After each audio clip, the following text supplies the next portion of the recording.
nuk i intereson Rusisë që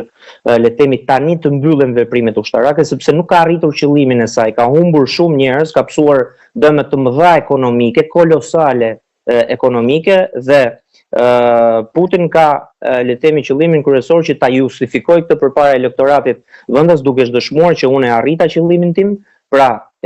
Ukraina u dorëzua pa kushte, pranon kushtet tona, ndërkohë që nga pala ruse nuk pranohet asnjë pretendim i palës ukrainese, do ta vazhdoj luftën derisa të zmbraps totalisht nga territori i rrethit të Kurskut ose Kurska e Oblast, siç quhet, ndryshe të gjithë le të themi ata që i cilëson si pushtues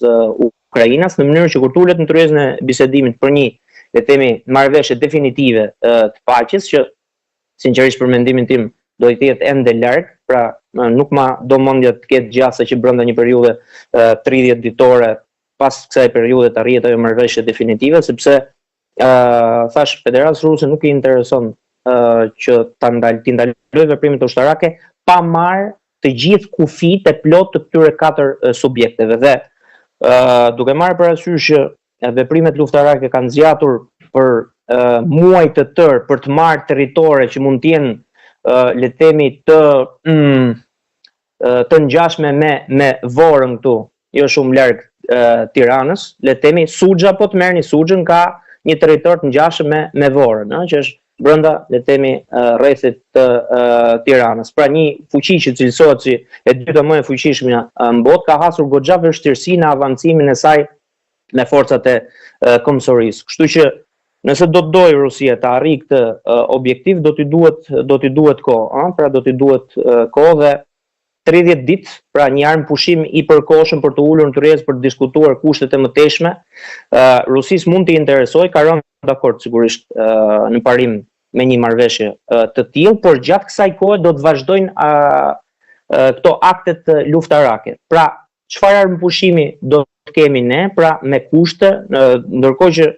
Federata Ruse kërkon mos përgatitjen më ushtarake të palës ukrainase, mos mbështetjen më me armatime nga Europa, nga Bashkimi Evropian ose qoftë nga Shtetet e Bashkuara të Amerikës, shkëputjen e marrëdhënieve midis shërbimeve sekrete perëndimore dhe shërbimit sekret të Ukrainës për shkërbimin në kohë reale le të themi të informacioneve që mund ta ndihmojë ushtrinë ukrainase për të mbrojtur nga ushtria ruse, ndërkohë nga ana tjetër nuk ofron asnjë lloj garancie të ndërsjell, pra Rusia pretendon, por nuk ofron garanci për Ukrainën. Dhe Zelenski me drejt, le të themi, në atë reagim që e pam të gjithë, le të themi, përballë presidentit Trump, për herë të parë mu duk që realisht po mbronte interesat e popullit të tij dhe me të drejtë. Zoti Lulje, dy pyetje të fundit kam. Së pari, lufta e tarifave tregtare, aq më tepër Kinës, ai hap dyert në Europë tani? Së pari dhe së dyti, rolin e Turqisë në Ballkan. Atëherë, po t'i referohemi një thënie të Tukididit, që ka qenë një historian i vjetër i lashtë i Greqisë lashtë, ne kemi një punim, le të themi, të tij, që është lufta e Peloponezit, dhe në këtë punim që na ka ardhur nga Greqia e lashtë i plot edhe në ditët e sotme, ka një thënie ku thuhet në momentin që në horizont shfaqet ose po shfaqet një fuqi e re që do të përpiqet t'i zërë vendin dominues një superfuqi e të afirmuar tani siç janë Shtetet e Bashkuara të Amerikës, dhe kjo fuqi që po lind, le të themi, në horizont është padyshim Kina. Presupozohet sipas teorisë së Tukididit, në të ardhmen do të kemi një përplasje midis pikërisht këtyre dy superfuqive. Pra, tarifat janë dyfishuar nga koha e Bidenit me ardhjen në pushtet të Trumpit me 20%, pra plus 10%, në kohën e Bidenit u vendosën disa tarifa për gjithë mallat që vijnë nga Kina, dhe Kina u kundërpërgjigj në të njëjtën mënyrë, por për hir të vërtetës jo me 20%, po me një 15%. Përballja kryesore në të ardhmen qoftë në planin ekonomik, nuk po them planin ushtarak, edhe pse Trump pasi le të themi vendosi këto tarifat 20% kundër mallrave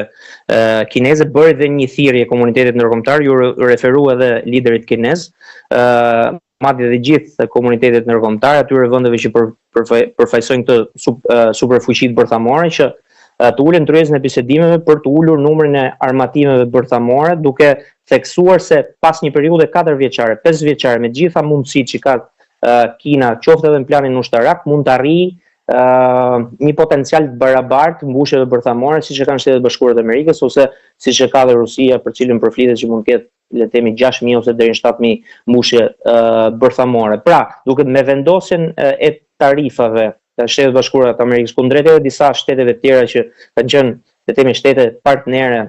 Shtetet Bashkuara të Amerikës, duke ndjekur një politikë ndoshta deri diku që mund të cilësohet edhe si agresive në thonjza kundrejt këtyre shteteve, sigurisht që hapen dyert për Kinën, e cila po t'i referohem edhe deklaratave të ministrit të punëve të jashtme, raportin e fundit, le të themi, që bëri